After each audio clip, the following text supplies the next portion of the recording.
vai.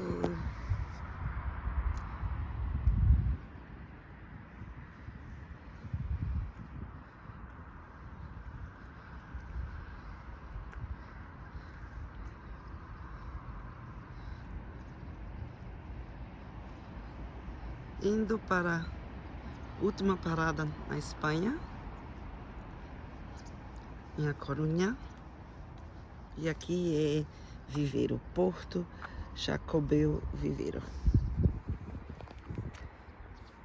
Aqui se fala a língua galego, é um espanhol bem arrastadinho, como se fosse quase português. Eu entendo melhor o espanhol de galego do que o português de Portugal.